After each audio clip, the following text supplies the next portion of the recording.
जय श्री कृष्ण। आज हम सभी गुरुवार के प्रदोष व्रत की पावन कथा श्रवण करेंगे।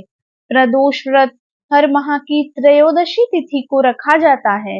हिंदू धर्म में प्रदोष व्रत की विशेष महिमा मानी गई है। गुरुवार को पड़ने वाले प्रदोष व्रत को बृहस्पति प्रदोष व्रत अथवा गुरु प्रदोष व्रत कहा जाता है।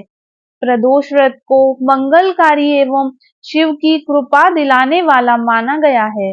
गुरु प्रदोष त्रयोदशी व्रत करने वाले को 100 गायें दान करने का फल प्राप्त होता है तथा यह सभी प्रकार के कष्ट और पापों को नष्ट करता है।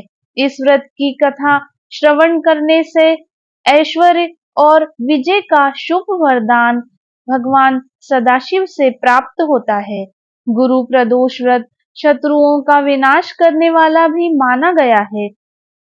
श्री सूत जी के अनुसार यह अति श्रेष्ठ शत्रु विनाशक भक्ति प्रिय व्रत है।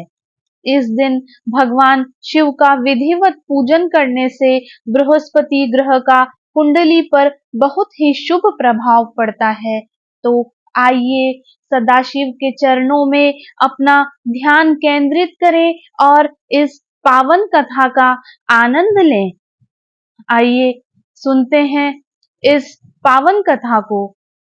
एक बार की बात है, इंद्र और वृत्तासुर की सेना में घनघोर युद्ध छिड़ गया था, जिसमें देवताओं ने दैत्य सेना को पराजित कर डाला था।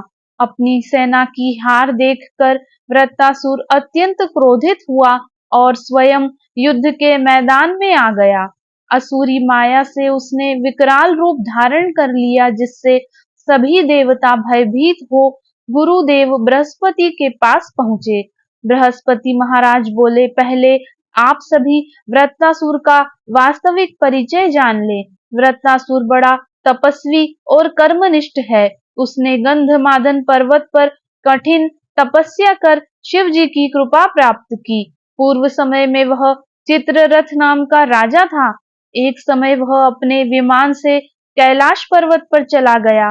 वहां शिव जी के वाम अंग में माता पार्वती को विराजित देखकर वह उपहास करते हुए बोला, हे प्रभु, मोह माया में फंसे रहने के कारण हम स्त्रियों के वशीभूत रहते हैं, लेकिन देवलोक में ऐसा कभी नहीं देखा कि स्त्री आलिंगनबद्ध हो सभा में बैठे।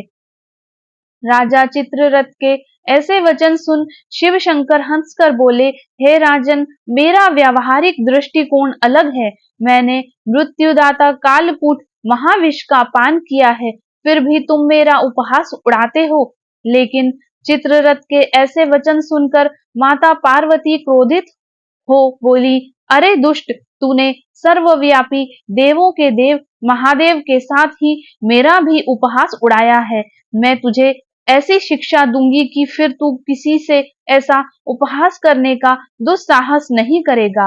अब तू दैत्य स्वरूप धारण कर विमान से नीचे गिर, मैं तुझे श्राप देती हूँ। माता पार्वती के अभिशाप से चित्ररथ राक्षस योनि को प्राप्त हुआ और त्वष्टा नामक ऋषि से उत्पन्न हो वृत्तासुर बना। गुरुदेव बृहस्पति बोले, वृत्तासुर बचपन से ही शिव भक्त रहा है, अतः हे इंद्र, तुम गुरु प्रदोष व्रत कर भगवान शंकर को प्रसन्न करो, तुम्हें तुम्हारी परेशानी से मुक्ति मिलेगी। देवराज ने गुरुदेव की आज्ञा का पालन करते हुए सच्चे मन से बृहस्पति प्रदोष व्रत किया। गुरु प्रदोष व्रत के प्रताप से ही इंद्र ने वृत्तासुर पर विजय प्राप्त कर ली और देवलोक में फिर से शांति छा गई। बोलो उमापति महादेव की जय।